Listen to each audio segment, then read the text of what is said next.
ये वीडियो मेरे उन बच्चों के लिए है जिनको ये लगता है कि पॉलिटेक्निक निकालना बहुत ही मुश्किल है।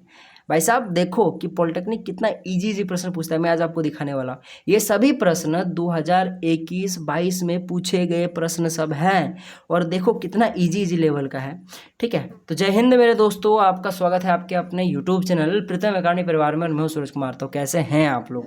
आई होप कि आप लोग अच्छे होंगे, स्वस्थ होंगे, साथ ही साथ पढ़ाई कर होंगे। तो चलिए शुरू करते हैं। बेसिकली आज हम लोग टोटल 30 प्रश्न कवर करेंगे। ठीक है, और ये 30 का 30 प्रश्न प्रीवियस ईयर में आ चुका है। जैसा कि मैंने अभी आपको बताया कि ये सभी बहुत ही लुबली प्रश्न है, आप लोग उड़ा दोगे अगर 10th क्लास थोड़ा सा भी रीड की हो ना, या फिर मेरा जो मैंने प्रत्येक चैप्टर का मैंने आपको एमसीक्यू दिया था, अगर वो वाला सारा वीडियो अगर आप लोग देखे हो तब तो आप लोग ये क्वेश्चंस को ऐसे ही उड़ा दोगे कि सब क्वेश्चंस हूबहू आपको देखने को मिलेगा जो कि मैंने उस टाइम पे पढ़ाया था। ठीक है, और ये सभी प्रश्न आए हुए हैं, देखो कितना इजी प्रश्न है। ठीक है, जिसमें से आपका 15 प्रश्न आपका फिजिक्स का रहेगा और 15 प्रश्न आपका रसायन विज्ञान का यानी कि केमिस्ट्री का रहेगा। ठीक है, चलिए स्टार्ट करते हैं। देख लो कितना इजी प्रश्न। देखो लिखा कि किसी वस्तु का प्रतिबिंब मानव आंख पर बनता है। सबको पता है कि जो प्रतिबिंब बनता है वो मानव आंख में रेटिना पर बनता है। डी नंबर का ऑप्शन सही हो जाएगा। चलिए आगे बढ़ते हैं। लिखा कि यदि आपका प्रतिबिंब दर्पण में सीधा बनता है तो दर्पण होगा। सबको पता है, अगर पूछे कि वह कौन सा दर्पण है जिसमें प्रतिबिंब सीधा बनता है तो वो समतल और उत्तल होता है, इसलिए डी नंबर का ऑप्शन कट हो जाएगा।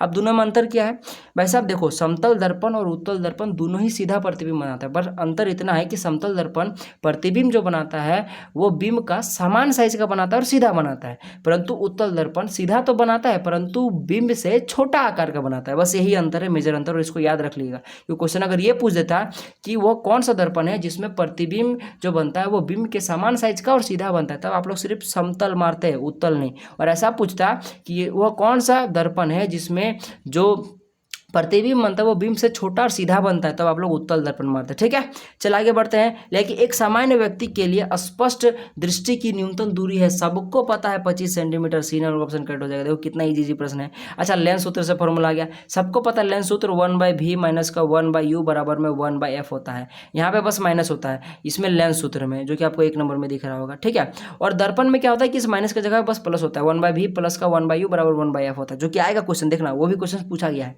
ठीक है, अच्छा, लेंस बनाने में कौन से दर्पण का उपयोग नहीं किया जा सकता? लेंस बनाने में कौन से पदार्थ का उपयोग नहीं किया जा सकता? ठीक है, दर्पण नहीं।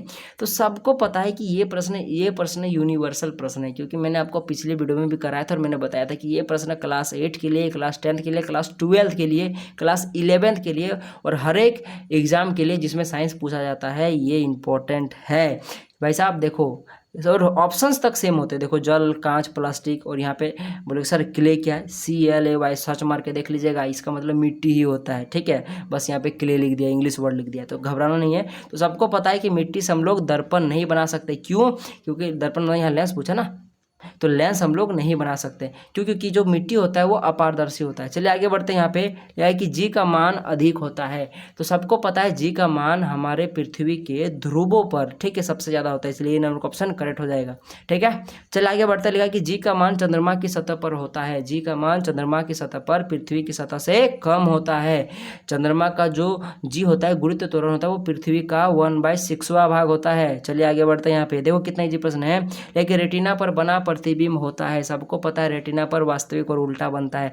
देखो कितना इजी प्रश्न है। ठीक है, आगे बढ़ते हैं। लिखा कि इनमें कौन दर्पण सूत्र है? अभी थोड़ा देर पहले बताया था, 1/v प्लस का 1/u बराबर में 1/f। लिखा कि किसी लेंस की क्षमता का ऐसा है मात्रक। सबको पता है डायोप्टर होता है, जिसको हम लोग बड़ा डी से दिखाते हैं, ए नंबर का ऑप्शन कट हो जाएगा। और लेंस की क्षमता पी से डिनोट किया जाता है, जिसका फॉर्मूला 1/f होता है। एफ क्या होता है? यहाँ पे दर्पण, यहाँ पे लेंस का आपका क्या होता है?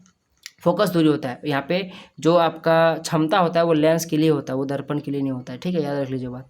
अच्छा, स्नेल के नियम अनुसार सबको पता है, ये भी प्रश्न जो है ये क्लास 10th का है, प्रकाश वाले चैप्टर का है, जो कि होता है sin I बटे sin R। ठीक है, म्यू बराबर में sin I बटे में sin R होता है, साइन आर होता है। ठीक है, जो कि आपको ऑप्शन में दिख रहा होगा ई में। चलिए आगे बढ़ते हैं।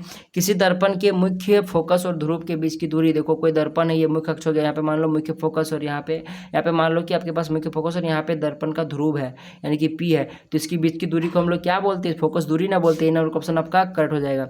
13 नंबर प्रश्न लिखा कि किसी लेंस की क्षमता होती है। किसी लेंस की क्षमता का जो फॉर्मूला होता है वो पी बराबर में 1/f होता है, 1/f होता है, अभी मैंने बताया था। और इसका ऐसा मात्रक डायोप्टर होता है। ठीक है, तारों का टिमटिमाना कारण है। सबको पता है कि जो तारा टिमटिमाता है वो वायुमंडलीय अपवर्तन के कारण, यानी कि आपके पास ये नंबर का ऑप्शन करेक्ट हो जाएगा, अपवर्तन। चलिए आगे बढ़ते, देखो कितना इजी प्रश्न पूछा गया है कि एक प्रकाश एक माध्यम से दूसरे माध्यम में जाता है तो इसके पथ में परिवर्तन होता है, या फिर परिवर्तन को कहते हैं। ये किसके कारण होता है? तो ये सीधा सीधी डेफिनेशन बेस्ड क्वेश्चन पूछा गया है कि सीधा सीधी याद रख लीजिएगा कि कभी भी प्रकाश एक माध्यम से दूसरे माध्यम जाती है तो अपना पग में विचलन करती है, अपना रास्ता थोड़ा सा डाइवर्ट होती है, यानी कि वो अभिलंब की ओर या अभिलंब से दूर हटती है, जो कि प्रकाश का अपवर्तन का घटना होता है, यानी कि बी नंबर का ऑप्शन कट हो जाएगा। सीधा सीधी ये डेफिनेशन क्वेश्चन था। देखो अब यहाँ से केमिस्ट्री शुरू होता है। कितना इजी प्रश्न है, पूछा है एल्केन का सामान्य सूत्र। सबको पता है एल्केन का CnH2n+2 होता है। ए नंबर का ऑप्शन को उड़ा दो सीधे, ठीक है। अच्छा, एल्किन का क्या होगा और एल्काइन का क्या होगा? एल्किन का CnH2n होता है, एल्काइन का क्या होता है? CnH2n-2 होता है, ठीक है। बोला था मैंने, इससे क्वेश्चन आता है, देखो आया हुआ है। एल्डिहाइड का क्रियाशील समूह है। एल्डिहाइड पूछा है ना, CHO एल्डिहाइड का होता है, COOH कार्बोक्सिलिक अम्ल का होता है, OH अल्कोहल का होता है, O ईथर का होता है, और अगर CO पूछता है, अगर CO इस तरह करके होता है तो फिर ये भी क्या होता है ये आपका कीटोन होता है, या फिर ऐसे भी पूछ सकता था CO कीटोन, ये भी कीटोन होता है, ठीक है। चलिए आगे बढ़ते लिया कि इनमें से कौन एल्यूमिनियम का, इसके सबको पता है बॉक्साइड एल्यूमिनियम कैसे होता है। देखो कितना इजी प्रश्न है, ये 8 क्लास का बच्चा बना देगा। किसी स्रोत से प्राप्त जल के द्वारा साबुन द्वारा सफाई अच्छे से होती है।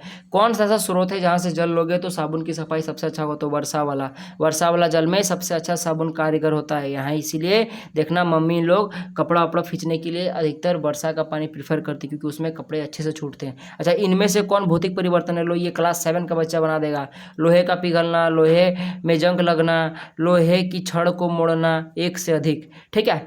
तो देखो हाँ, ये एक से अधिक भी ऑप्शन में दिखेगा पॉलिटेक्निक, थोड़ा नया आया है इस साल से, ठीक है। बेसिकली जब 2 या 2 से अधिक अगर ऑप्शन सही हो जाते हैं तब वहाँ पे लिख देता है एक से अधिक, ठीक है। तो देखो लोहे का पिघलना भी एक भौतिक परिवर्तन होता है, छड़ का मोड़ना भी एक भौतिक परिवर्तन होता है, पर जंग लगना ये भौतिक परिवर्तन नहीं है। तो 2 को सही है ना, ए और बी, इसलिए हो जाएगा एक से अधिक सही है, डी नंबर ऑप्शन करेक्ट हो जाएगा। चलिए आगे बढ़ते, देखो कितना इजी प्रश्न है। परमाणु होता है, सबको पता है परमाणु उदासीन होता है, जिसमें इसमें जितना प्रोटॉन होते हैं उतने ही इलेक्ट्रॉन होते हैं, इस कारण से ये उदासीन होते हैं। चलिए ग्रीष्म काल में कपड़े में रखा कपड़ा नहीं है, घड़े लिखा है। ग्रीष्म काल में घड़े में रखा पानी ठंडा हो जाता है, इसका कारण है, क्या कारण है? वाष्पोत्सर्जन। घड़े में बहुत छोटे छोटे छिद्र होते हैं, जिससे क्या होता है कि निरंतर पानी रिसता रहता है, और पानी गर्मी के कारण वाष्पोत्सर्जित होता है, और तो वो वाष्पोत्सर्जित होने के साथ ही साथ क्या करता है, उस घड़े का हीट को भी लेकर वो वेपोराइज हो जाता है, जिस कारण से घड़ा का टेम्परेचर डाउन हो जाता है, पानी ठंडा हो जाता है। द्रव्यमान संरक्षण का सिद्धांत दिया था, सबको पता है, लेवोजियर ने दिया था। सी नंबर ऑप्शन करेक्ट हो जाएगा, लेवोजियर। देखिए 24 नंबर के प्रश्न लिखा है कि एक जल में ऑक्सीजन और हाइड्रोजन का अनुपात है। ऑक्सीजन और हाइड्रोजन का पूछा है। जल का फॉर्मूला H2O होता है, सबको पता है कि H2O में 2 हाइड्रोजन है और एक हाइड्रोजन का भार एक होता है, तो इसलिए 2 हाइड्रोजन का कितना हो जाएगा? 2 हो जाएगा। ऑक्सीजन का कितना होता है? 16 होता है, तो इसीलिए, और एक ही को ऑक्सीजन, इसलिए कितना हो जाएगा? 16 हो जाएगा, यानी कि 2 को मैंने हाइड्रोजन का भार कितना है यहाँ पे? H2O में 2 है और ऑक्सीजन का 16 है। तो क्वेश्चन में क्या पूछा है? ऑक्सीजन और हाइड्रोजन का अनुपात पूछा है, तो ऑक्सीजन का भार कितना होता है? 16 होता है। कितना होता है? 16 होता है, और हाइड्रोजन कितना होता है? 2 होता है, तो आपको 16:2 कर देना, यही तो आंसर होगा, पर ऑप्शन में दिख नहीं रहा होगा क्योंकि ये कटेगा। 2 1 के 2, 2 8 16, यानी कि 8:1, ऑप्शन नंबर डी करेक्ट हो जाएगा। परंतु अगर आपको बताओ तो, अगर आपको हाइड्रोजन और ऑक्सीजन का अनुपात पूछता तो आप लोग ये लोग कमेंट करके बताइएगा। बता दो क्या? चलिए बता देता हूँ। हाइड्रोजन ऑक्सीजन पूछता ना, तो हाइड्रोजन का कितना था? 2 था, और ऑक्सीजन कितना था? 16 था, तो 2:16 हो जाता है, यानी कि 2 1 के 2, 2 8 16, यानी कि उस केस में 1:8 सही आंसर होता। ठीक है, चलिए आगे बढ़ते हैं। अवस्था परिवर्तन में किसी पदार्थ द्वारा अवशोषित की गई ऊर्जा गुप्त ऊष्मा होती है। ये सीधे डेफिनेशन क्वेश्चन है, डेफिनेशन भाई, ये क्लास 9 का बच्चा बना देगा। ठीक है, यह है कि एक उभयधर्मी ऑक्साइड है, सबको पता है एल्यूमिनियम ऑक्साइड उभयधर्मी ऑक्साइड होता है, क्योंकि ये अम्ल और क्षार दोनों के जैसा टेंडेंसी शो करता है। देखो 27 नंबर का प्रश्न, बहुत ईजी प्रश्न। ज्ञात प्राकृतिक पदार्थ में खाली घर, यहाँ मेट हटा दो, ज्ञात प्राकृतिक पदार्थ खाली घर सबसे कठोर और इसका गलनांक बहुत अधिक होता है। तो सबको पता है कि हीरा जो है वो पृथ्वी का ज्ञात प्राकृतिक पदार्थ में सबसे कठोर होता है, साथ ही साथ इसका कठोर होने के रीजन के कारण इसका गलनांक बहुत ज़्यादा उच्च होता है। ठीक है, चल आगे बढ़ते हैं। लिखा है कि परमाणु का प्रथम मॉडल किसने दिया था? तो परमाणु का प्रथम मॉडल जे.जे. थॉमसन में दिया था। और जे.जे. थॉमसन से और एक सवाल आ गया कि इलेक्ट्रॉन का आविष्कारक किया था, या फिर बोलो इलेक्ट्रॉन के आविष्कारक कौन थे, तो जे थॉमसन थे। इन क्वेश्चन करेक्ट हो जाएगा। देखो यहाँ पे लास्ट प्रश्न लिखा है कि खाली घर एक तरल अधातु है। याद रख लीजिएगा, ब्रोमीन एक ऐसा धातु है जो कमरे के ताप पर भी द्रव अवस्था में पाया जाता है, इसलिए इसका सही आंसर यही हो जाएगा। और तरल का मतलब याद रख लीजिए बात कि लिक्विड ही नहीं होता है, हवा भी तरल होता है। तरल का मतलब ये होता है कि जिसमें बहने की क्षमता हो, और बहने की क्षमता सिर्फ लिक्विड में नहीं हो, हवा में भी होती है। इसलिए हवा भी क्या होता है, गैस भी क्या होता है, तरल होती है, और जल भी क्या होती है, तरल होती है। याद रखिए बात, इसमें कन्फ्यूजन नहीं होना चाहिए। तो इस प्रकार से हम लोगों ने 30 देख लिया इंपॉर्टेंट क्वेश्चन जो कि प्रीवियस ईयर में आ चुके हैं, और आप लोग देख सकते हो कितना इजी प्रश्न पूछा गया है। तो एकदम डिमोटिवेट नहीं होना है।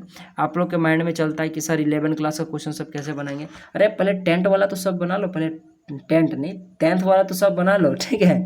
10th वाला सब बना लोगे ना, तो लगभग समझ लो कि आपका सिलेक्शन सुनिश्चित है, समझे ना।